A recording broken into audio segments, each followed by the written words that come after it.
સ્થાનિક સ્વરાજ્યની ચૂંટણી કે જેને 2027ની વિધાનસભાની ચૂંટણીની સેમિફાઇનલ તરીકે જોવામાં આવી રહી હતી, તેમાં ભાજપે પોતાનો કબજો જમાવી દબદબો યથાવત રાખ્યો છે. સમગ્ર ગુજરાતમાં મોટાભાગની બેઠકો પર જીત હાંસલ કરી પોતાનું વર્ચસ્વ જમાવ્યું છે. ત્યારે વાત કરી કે કઈ સ્ટ્રેટેજી સાથે ભારતીય જનતા પાર્ટી મેદાનમાં ઉતરી હતી અને આ ચોંકાવનારું અને શાનદાર પ્રદર્શન કર્યું છે. વાત કરીએ તો ભારતીય જનતા પાર્ટીના પ્રદેશ પ્રમુખ જગદીશ વિશ્વકર્માએ ચૂંટણી પહેલા જ તમામ જિલ્લાઓમાં સઘન પ્રવાસ કરી કાર્યકર્તાઓમાં ઉત્સાહ ભર્યો હતો. તેમને માત્ર રાજકીય નહીં પરંતુ ધાર્મિક અને સામાજિક સંગઠનોને પણ ભાજપ સાથે જોડવામાં મહત્વની ભૂમિકા ભજવી હતી.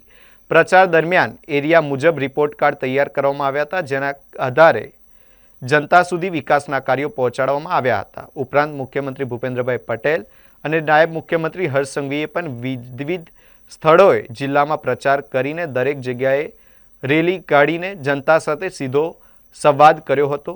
ભાજપે આ વખતે વોટિંગ પેટર્ન બદલવા માટે ગ્રાઉન્ડ લેવલ પર અભૂતપૂર્વ કામગીરી કરી હતી અને 1,05,000 ગ્રુપ મીટિંગ કરી બૂથ સ્તરના મતદારો સાથે સીધો સંવાદ કર્યો હતો.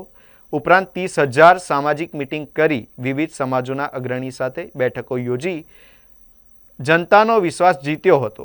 તો સાથે જ મજબૂત બૂથ મેનેજમેન્ટ કરીને દરેક બૂથ પર પેજ સમિતિ અને કાર્યકર્તાઓની સક્રિયતા એ વિરોધ પક્ષોના સુપડા સાફ કરી દીધા છે. ભારતીય જનતા પાર્ટીના પ્રદેશ પ્રમુખ જગદીશ વિશ્વકર્માએ ચૂંટણી પહેલા જ તમામ જિલ્લાઓમાં સઘન પ્રવાસ કરીને કાર્યકર્તાઓમાં ભારે ઉત્સાહ ભર્યો હતો. માત્ર રાજકીય નહીં પણ ધાર્મિક અને સામાજિક સંગઠનોને પણ ભાજપ સાથે જોડવામાં મહત્વની ભૂમિકા ભજવી હતી. પ્રચાર દરમિયાન એરિયા મુજબ રિપોર્ટ કાર્ડ તૈયાર કરવામાં આવ્યા હતા, જેના આધારે જનતા સુધી વિકાસના કાર્યો પહોંચાડવામાં આવ્યા હતા. ઉપરાંત મુખ્યમંત્રી ભૂપેન્દ્રભાઈ પટેલ અને નાયબ મુખ્યમંત્રી હર્ષ સંઘવીએ પણ વિવિધ સ્થળોએ જિલ્લામાં પ્રચાર કરી દરેક કાર્યકર્તા સાથે સીધો સંવાદ કર્યો હતો. ભાજપે આ વખતે વોટિંગ પેટર્નને બદલવા માટે ગ્રાઉન્ડ લેવલ પર અભૂતપૂર્વ કામગીરી કરી છે અને 1,05,000 ગ્રુપ મીટિંગ કરી બૂથ સ્તરના મતદારો સાથે સીધો સંવાદ કર્યો છે.